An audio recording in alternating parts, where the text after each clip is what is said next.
ਸੰਘਰਸ਼ ਦੇ ਲਈ ਵਲਵਲੇ ਉੱਠਦੇ ਆ ਤੇ ਜ਼ਰੂਰ ਜਾਊਂਗਾ, ਸੰਘਰਸ਼ ਵਿੱਚ ਵੀ ਜਾਊਂਗਾ। ਇਹ ਨਹੀਂ ਹੈ ਕਿ ਜੇ ਪਿੱਛੇ ਹਟ ਗਏ ਜਾਂ ਨੌਕਰੀ ਤੋਂ ਪਿੱਛੇ ਹਟ ਗਏ ਤਾਂ ਮੂੰਹ ਲੁਕੋ ਲਈਏ। ਜੇ ਅੱਜ ਇਹੋ ਜਿਹੇ ਸਟੈਂਡ ਅਸੀਂ ਨਹੀਂ ਲੈਂਦੇ ਤਾਂ ਅਸੀਂ ਆਪਣੇ ਬੱਚਿਆਂ ਨੂੰ ਵੀ ਮੂੰਹ ਦਿਖਾਉਣ ਜੋਗੇ ਨਹੀਂ ਰਵਾਂਗੇ।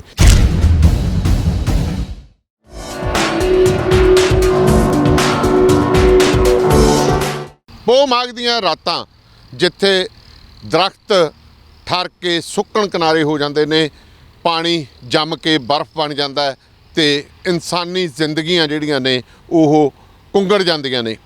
ਤੇ ਇਸ ਖੁੱਲ੍ਹੇ ਅਸਮਾਨ ਦੇ ਥੱਲੇ ਪੋਹ ਦੀਆਂ ਰਾਤਾਂ ਦੇ ਵਿੱਚ ਸਾਡਾ ਕਿਸਾਨ ਦਿੱਲੀ ਦੇ ਵਿੱਚ ਖੁੱਲ੍ਹੇ ਅਸਮਾਨ ਦੇ ਥੱਲੇ ਰਾਤ ਨੂੰ ਦਿਨ ਕਟੀ ਕਰਦਾ, ਰਾਤ ਕਟੀ ਕਰਦਾ। ਕਾਰਨ ਕੀ ਹੈ? ਕਾਰਨ ਹੈ ਕਿ ਉਸ ਦੇ ਉੱਪਰ ਇੱਕ ਐਡਾ ਵੱਡਾ ਹਮਲਾ ਕੀਤਾ ਗਿਆ ਕਿ ਉਸ ਦੀਆਂ ਪੀੜ੍ਹੀਆਂ ਵੀ ਜਿਹੜੀਆਂ ਨੇ ਉਹ ਰੋਟੀ ਤੋਂ ਮਥਾਜ ਹੋ ਸਕਦੀਆਂ ਨੇ। ਸੋ ਗੱਲਾਂ ਹੁੰਦੀਆਂ ਨੇ, ਕਹਿੰਦੇ ਜਦੋਂ ਕੌਮਾਂ 'ਤੇ ਭੀੜਾਂ ਪੈਂਦੀਆਂ ਨੇ, ਸੁਸਾਇਟੀ 'ਤੇ ਭੀੜਾਂ ਪੈਂਦੀਆਂ ਨੇ ਤਾਂ ਉਹਦੇ ਕੋਈ ਅਜਿਹੇ ਸ਼ਖਸ ਵੀ ਅੱਗੇ ਆਉਂਦੇ ਨੇ ਜਦੋਂ ਉਹਨਾਂ ਦੀ ਉਸ ਸੁਸਾਇਟੀ ਨੂੰ, ਉਸ ਕੌਮ ਨੂੰ, ਉਸ ਕਿੱਤੇ ਨੂੰ, ਉਸ ਭਾਈਚਾਰੇ ਨੂੰ ਲੋੜ ਪੈਂਦੀ ਹੈ। ਸੋ ਪਿੱਛੇ ਜੇ ਤੁਸੀਂ ਦੇਖਿਆ ਹੋਣਾ ਕਿ ਕਿਸ ਤਰ੍ਹਾਂ ਖੇਤੀਬਾੜੀ ਯੂਨੀਵਰਸਿਟੀ ਦੇ ਇੱਕ ਸਾਇੰਸਦਾਨ ਵਰਿੰਦਰਪਾਲ ਸਿੰਘ ਨੇ ਸਨਮਾਨ ਲੈਣ ਤੋਂ ਇਨਕਾਰ ਕਰ ਦਿੱਤਾ ਸੀ। ਬੇਸ਼ੱਕ 2 ਲੱਖ ਰੁਪਈਆ ਸੀ, ਗੱਲ ਬਹੁਤ ਵੱਡੀ ਸੀ, ਪਰ ਕਈ ਅਜਿਹੀਆਂ ਸ਼ਖਸੀਅਤਾਂ ਵੀ ਹੁੰਦੀਆਂ ਨੇ ਜਿਹੜਾ ਆਪਦਾ ਸਾਰਾ ਕੁਝ ਛੱਡ ਕੇ ਆਪਣੀ ਕੌਮ, ਆਪਣੇ ਭਾਈਚਾਰੇ ਨਾਲ ਖੜ ਜਾਂਦੀਆਂ ਨੇ। ਅਜਿਹੀ ਇੱਕ ਸ਼ਖਸੀਅਤ ਨਾਲ ਤੁਹਾਡੇ ਨਾਲ ਮੁਲਾਕਾਤ ਕਰਾਉਣਾ। ਇਸ ਤੋਂ ਪਹਿਲਾਂ ਤੁਸੀਂ ਰੇਡੀਓ ਪੰਜਾਬ ਟੂਡੇ ਦਾ YouTube ਚੈਨਲ ਅਤੇ Facebook ਪੇਜ ਜਿਹੜਾ ਉਹ ਲਾਈਕ ਕਰ ਦਿਓ, ਇਹਨੂੰ ਸ਼ੇਅਰ ਕਰਨਾ ਸ਼ੁਰੂ ਕਰ ਦਿਓ। ਸ਼ਖਸੀਅਤ ਉਹ ਹੈ, ਆਪਾਂ ਆਖੀਏ ਕਿ ਬਹੁਤ ਘੱਟ ਲੋਕ ਹੁੰਦੇ ਨੇ ਇਸ ਮੁਕਾਮ ਦੇ ਉੱਤੇ ਪਹੁੰਚ ਕੇ ਅਸਤੀਫਾ ਦੇ ਕੇ ਆਪਣੇ ਭਾਈਚਾਰੇ ਦੇ ਨਾਲ ਖੜ੍ਹ ਜਾਣਾ। ਮੇਰੀ ਮੁਰਾਦ ਹੈ ਜੀ ਕੈਪਟਨ, ਫੌਜ ਦੇ ਸਾਬਕਾ ਕੈਪਟਨ ਤੇ ਜੇਲ੍ਹ ਮਹਿਕਮੇ ਦੇ ਮੌਜੂਦਾ DIG ਲਖਮਿੰਦਰ ਸਿੰਘ ਜਾਖੜ। ਹਬੋਰ ਦੇ ਨਾਲ ਕਿੱਲਿਆਂ ਵਾਲੀ ਪਿੰਡ ਹੈ, ਤੁਸੀਂ ਸੁਣਿਆ ਹੋਣਾ, ਬਾਰਡਰ ਤੋਂ ਕੋਈ ਬਹੁਤਾ ਦੂਰ ਨਹੀਂ ਹੈ। ਸੋ ਲਖਮਿੰਦਰ ਸਿੰਘ ਜਾਖੜ ਦੇ ਦਿਲ ਦੇ ਵਿੱਚ ਕੀ ਆਇਆ ਉਹ ਇਹਨਾਂ ਨਾਲ ਗੱਲ ਕਰਦੇ ਆ। ਇਹਨਾਂ ਵੱਲੋਂ ਮਹਿਕਮੇ ਤੋਂ ਅਸਤੀਫਾ ਦੇ ਦਿੱਤਾ। ਹੁਣ ਅਸਤੀਫਾ ਮਨਜ਼ੂਰ ਹੁੰਦਾ ਨਹੀਂ ਹੁੰਦਾ ਇਹ ਗੱਲ ਵੱਖਰੀ ਹੈ, ਪਰ ਹੌਸਲਾ ਕਿੱਡਾ ਵੱਡਾ ਹੈ ਅੱਜ ਇਹ ਕੱਢਣਾ। ਲਖਵਿੰਦਰ ਸਿੰਘ ਜਾਖੜ ਜੀ, ਸਤਿ ਸ਼੍ਰੀ ਅਕਾਲ। ਸਤਿ ਸ਼੍ਰੀ ਅਕਾਲ ਜੀ। ਮੈਂ ਆਪ ਤੇ ਸਰੋਤਿਆਂ ਨੂੰ ਸਭ ਨੂੰ ਸਤਿ ਸ਼੍ਰੀ ਅਕਾਲ ਬੁਲਾਉਣਾ ਹਾਂ ਤੇ ਕਾਮਨਾ ਕਰਦਾ ਹਾਂ ਕਿ ਆਪ ਸਭ ਸਰੋਤੇ ਜੋ ਮੇਰੀ ਆਵਾਜ਼ ਨੂੰ ਸੁਣ ਰਹੇ ਹੈ ਉਹ ਕਿਸਾਨਾਂ ਨਾਲ ਖੜੇ ਹੋਣਗੇ। ਮੈਂ ਖੁਦ ਕਿਸਾਨ ਦਾ ਬੇਟਾ ਹਾਂ ਤੇ ਆ ਜੋ ਤੁਸੀਂ ਕੈਪਟਨ ਕਿਹਾ ਇਹ ਠੀਕ ਹੈ। ਮੈਂ ਆਰਮੀ ਵਿੱਚ ਨੌਕਰੀ ਕੀਤੀ ਤੇ ਉੱਥੇ ਛੰਮਝੌੜੀਆਂ ਸੈਕਟਰ ਵਗੈਰਾ ਰਿਹਾ ਤੇ ਉਸ ਤੋਂ ਬਾਅਦ ਮੈਂ 25 ਸਾਲ ਤੋਂ ਵੱਧ ਸਮਾਂ ਜੇਲ੍ਹ ਡਿਪਾਰਟਮੈਂਟ ਵਿੱਚ ਨੌਕਰੀ ਕੀਤੀ।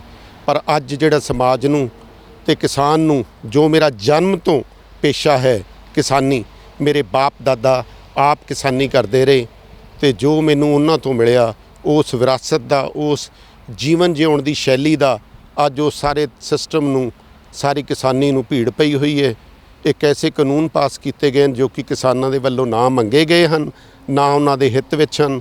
ਇਹਨਾਂ ਕਿਸਾਨਾਂ ਦੀ ਨੂੰ ਰੱਦ ਕਰਾਉਣ ਲਈ ਕਿਸਾਨਾਂ ਵੱਲੋਂ ਜੋ ਮੁਹਿੰਮ ਵਿੱਢੀ ਗਈ ਹੈ ਉਸ ਦੇ ਲਈ ਅਸੀਂ ਸਮਾਜ ਜਾਂ ਸਾਡੇ ਵਰਗੇ ਲੋਕ ਜੋ ਵੀ ਦੇ ਸਕਦੇ ਆ ਉਹਨਾਂ ਨੂੰ ਦੇਣਾ ਚਾਹੀਦਾ। ਮੈਨੂੰ ਲੱਗਿਆ, ਮੇਰੇ ਜ਼ਮੀਰ ਨੇ ਆਵਾਜ਼ ਦਿੱਤੀ ਕਿ ਮੈਨੂੰ ਅੱਜ ਆਪਣੇ ਭਾਈਚਾਰੇ ਨਾਲ, ਕਿਸਾਨੀ ਨਾਲ ਖੜ੍ਹਨਾ ਚਾਹੀਦਾ। ਜਿਸ ਨੇ ਜੋ ਵੀ ਮੈਨੂੰ ਮਿਲਿਆ ਅੱਜ ਉਹ ਕਿਸਾਨੀ ਤੋਂ ਹੀ ਮਿਲਿਆ ਹੈ। ਜੇ ਕਿਤੇ ਕਿਸਾਨੀ ਨਾ ਹੁੰਦੀ ਸ਼ਾਇਦ ਮੈਂ ਪੜ੍ਹ ਵੀ ਨਹੀਂ ਸੀ ਸਕਦਾ। ਜੋ ਆ ਪੜ੍ਹਾਈਆਂ ਲਿਖਾਈਆਂ ਕਰਕੇ ਇੱਥੇ ਪਹੁੰਚਿਆ ਸਭ ਕਿਸਾਨੀ ਦਾ ਹੀ ਹੈ। ਮੇਰੇ ਬਾਪ ਦਾਦਿਆਂ ਦੀ ਮਿਹਨਤ ਦਾ ਸਦਕਾ ਮੈਂ ਇੱਥੇ ਪਹੁੰਚਿਆ ਹਾਂ ਤੇ ਮੈਨੂੰ ਲੱਗਦਾ ਹੈ ਜੇ ਅੱਜ ਇਹੋ ਜਿਹੇ ਸਟੈਂਡ ਅਸੀਂ ਨਹੀਂ ਲੈਂਦੇ ਤਾਂ ਅਸੀਂ ਆਪਣੇ ਬੱਚਿਆਂ ਨੂੰ ਵੀ ਮੂੰਹ ਦਿਖਾਉਣ ਜੋਗੇ ਨਹੀਂ ਰਵਾਂਗੇ। ਉਹ ਜੇ ਸਾਨੂੰ ਕੱਲ੍ਹ ਨੂੰ ਸਵਾਲ ਕਰਨਗੇ ਵੀ ਜੀ ਤੁਸੀਂ ਪਾਪਾ ਕੀ ਕੀਤਾ, ਜਾਂ ਸਾਡੇ ਭਾਈਚਾਰੇ ਨੇ ਸਵਾਲ ਕੀਤਾ ਵੀ ਬਾਈ ਜੀ ਤੁਸੀਂ ਕੀ ਕੀਤਾ, ਤਾਂ ਮੈਨੂੰ ਲੱਗਦਾ ਵੀ ਇਹ ਸਮਾਂ ਹੈ ਜਦੋਂ ਸਾਨੂੰ ਸਮਾਜ ਨੂੰ, ਕਿਸਾਨੀ ਨੂੰ ਸਾਡੀ ਲੋੜ ਹੈ। ਜਾਖੜ ਸਾਹਿਬ, ਤੁਸੀਂ ਗੱਲ ਕੀਤੀ ਕਿ ਬੱਚੇ ਸਵਾਲ ਕਰਨਗੇ, ਪਰ ਅੱਜ ਕੱਲ੍ਹ ਦੇ ਬੱਚਿਆਂ ਨੂੰ ਤਾਂ ਜਦੋਂ ਪਿਓ DIG ਹੋਵੇ, ਗੱਡੀਆਂ, ਗਨਮੈਨ, ਬਹੁਤ ਕੁਛ ਹੁੰਦਾ ਤੇ ਅਸਤੀਫਾ ਦੇਣਾ, ਕਿ ਬੱਚਿਆਂ ਨੇ ਤੁਹਾਨੂੰ ਪੁੱਛਿਆ, ਬੱਚਿਆਂ ਨੂੰ ਤੁਸੀਂ ਉਹਨਾਂ ਨਾਲ ਗੱਲ ਕੀਤੀ ਵੀ ਮੈਂ ਬੇਟਾ ਅਸਤੀਫਾ ਦੇਣ ਲੱਗਿਆ ਤੇ ਹੋ ਸਕਦਾ ਜਿਹੜੀ ਸ਼ੋਹਰਤ ਤੁਹਾਨੂੰ ਕੁਛ ਮਿੰਟ ਪਹਿਲਾਂ ਸੀਗੀ ਇਹ ਸ਼ਾਇਦ ਤੁਹਾਨੂੰ ਇਹ 68 ਗਨਮੈਨ ਘਰੇ ਲੱਗੇ, ਹੋਰ DIG ਦੇ ਪੁੱਤ ਨਾ ਰਹੋ ਤੁਸੀਂ? ਡੀਆਈਜੀ ਦੇ ਪੁੱਤ ਤਾਂ 1-2 ਸਾਲ 4 ਸਾਲਾਂ ਬਾਅਦ ਉਹਨਾਂ ਨੇ ਐਂ ਬਣ ਜਾਣਾ ਵੀ ਰਿਟਾਇਰਡ ਡੀਆਈਜੀ ਹੋ ਗਿਆ, ਪਰ ਕਿਸਾਨ ਦੇ ਪੁੱਤ ਜ਼ਰੂਰ ਰਹਿਣਗੇ। ਇੰਨਾ ਮੇਰਾ ਲੱਗਦਾ ਹੈ ਵੀ ਉਹਨਾਂ ਨੂੰ ਜੋ ਉਹਨਾਂ ਦਾ ਜ਼ਮੀਨੀ ਕਿੱਤਾ ਹੈ, ਜੋ ਉਹਨਾਂ ਦੀਆਂ ਜੜ੍ਹਾਂ ਹੈ, ਜੇ ਉਸ ਨੂੰ ਬੱਚੇ ਸਮਝਣਗੇ ਤਾਂ ਉਹਨਾਂ ਨੂੰ ਲੱਗੇਗਾ ਵੀ ਸਾਡੇ ਪਿਤਾ ਨੇ ਠੀਕ ਗੱਲ ਕੀਤੀ ਹੈ। ਉਹਨਾਂ ਨਾਲ ਗੱਲ ਕੀਤੀ ਤੁਸੀਂ? ਹਾਂ, ਮੈਂ ਗੱਲ ਕੀਤੀ ਸੀ ਉਹਨਾਂ ਨਾਲ, ਉਹਨਾਂ ਨੂੰ ਮੈਂ ਪੁੱਛਿਆ ਸੀ ਤੇ ਉਹ ਇਸ ਗੱਲੋਂ ਖੁਸ਼ ਹੈ। ਕਹਿੰਦੇ ਪਾਪਾ ਜੋ ਤੁਸੀਂ ਕੀਤਾ ਸਾਡੇ ਲਈ ਕਰ ਰਹੇ ਹੋ, ਸਾਡੇ ਵਰਗੇ ਲੱਖਾਂ ਬੱਚਿਆਂ ਲਈ ਕਰ ਰਹੇ ਹੋ, ਸਾਡੇ ਵਰਗੇ ਬਜ਼ੁਰਗਾਂ ਲਈ ਕਰ ਰਹੇ ਹੋ ਜੋ ਆਪਦੀ ਸਾਰੀ ਉਮਰ ਨੂੰ ਕਿਸਾਨੀ ਕਰਨ ਤੋਂ ਬਾਅਦ ਅੱਜ ਉੱਥੇ ਦਿੱਲੀ ਬੈਠੇ ਹਨ। ਤੇ ਇਸ ਸਵਾਲ ਤੇ ਜੋ ਆਉਂਦਾ ਹੈ ਵੀ ਕੀ ਦਿੱਤਾ, ਤਾਂ ਹਰ ਬਾਪ ਆਪਣੇ ਬੱਚੇ ਵਾਸਤੇ ਜੋ ਕਰ ਸਕਦਾ ਹੈ ਉਹ ਮੈਂ ਵੀ ਕੀਤਾ ਤੇ ਹੋਰ ਕਿਸਾਨ ਵੀ ਆਪਦੇ ਬੱਚਿਆਂ ਵਾਸਤੇ ਬਜ਼ੁਰਗ ਉੱਥੇ ਲੜ ਰਹੇ ਹੈ। ਨਹੀਂ ਤਾਂ ਜ਼ਿੰਦਗੀ ਦੇ 80 ਸਾਲ ਬਤੀਤ ਕਰਨ ਤੋਂ ਬਾਅਦ ਇੱਕ ਬਜ਼ੁਰਗ ਨੂੰ ਉੱਥੇ 80 ਸਾਲਾਂ ਦੇ ਬਜ਼ੁਰਗ ਬੈਠੇ ਹੈ, ਉਹਨਾਂ ਨੂੰ ਲੱਗਦਾ ਹੈ ਰਿਟਾਇਰਮੈਂਟ ਹੋ ਗਈ ਜਾਂ ਬੁਢੇਪਾ ਆ ਗਿਆ ਤੇ ਹੁਣ ਘਰੇ ਬੈਠ ਗਏ।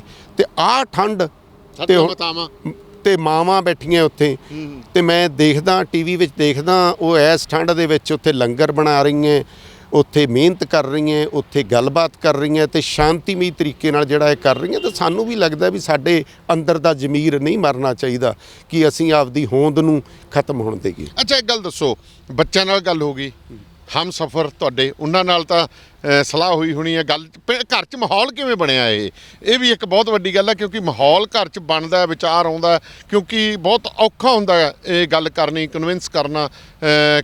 ਕਿਵੇਂ ਸਿਰਜਣਾ ਜੀ ਹੋਈ ਹੈ ਸਾਰੀ ਗੱਲ ਦੀ? ਮੈਂ ਸਭ ਤੋਂ ਪਹਿਲਾਂ ਆਪਦੇ ਮਦਰ ਤੋਂ ਸ਼ੁਰੂ ਕਰੂੰਗਾ।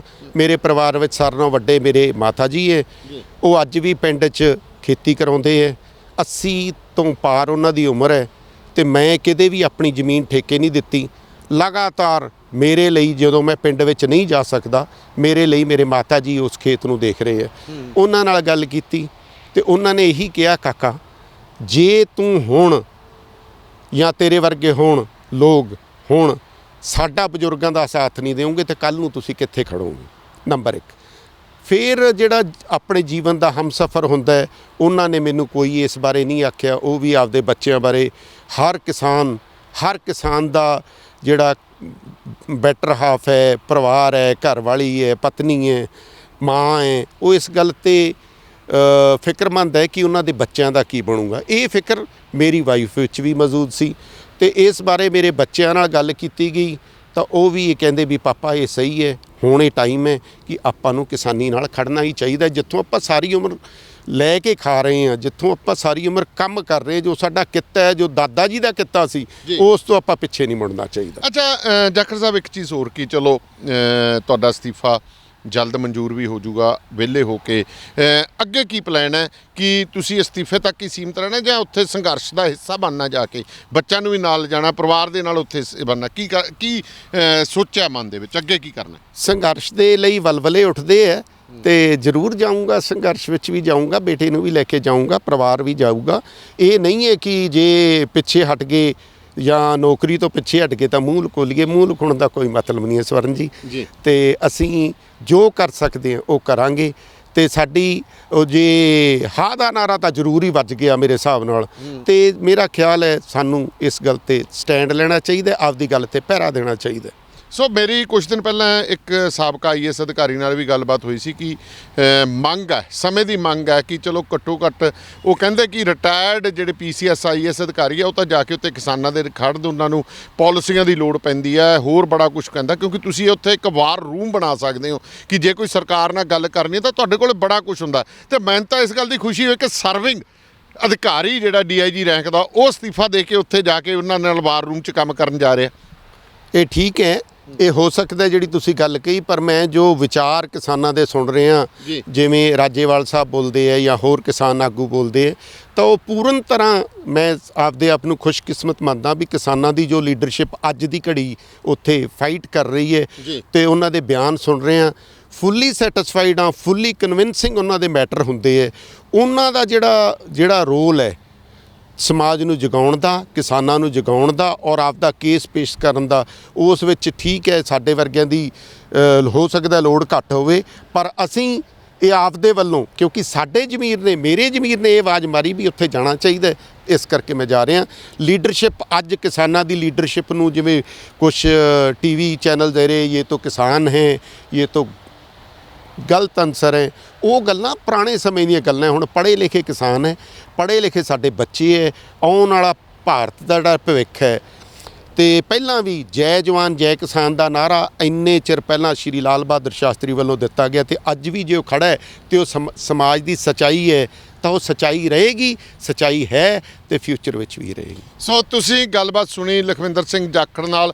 ਜੈ ਜਵਾਨ ਜੈ ਕਿਸਾਨ ਦਾ ਨਾਰਾ, ਜਵਾਨ ਵੀ ਸੀ ਤੇ ਕਿਸਾਨ ਹਨ, ਤੇ ਵਿਚਾਲੇ ਜਿਹੜਾ ਆਪਾਂ ਆਖੀਏ ਕਿ ਪੁਲਿਸ ਮਹਿਕਮੇ ਦੇ, ਜੇਲ੍ਹ ਮਹਿਕਮੇ ਦੇ ਵਿੱਚ DIG ਬਣੇ, ਲੰਮਾ ਸਮਾਂ ਸਫ਼ਰ ਕਰਕੇ ਨੌਕਰੀ ਕੀਤੀ ਇਹਨਾਂ ਨੇ।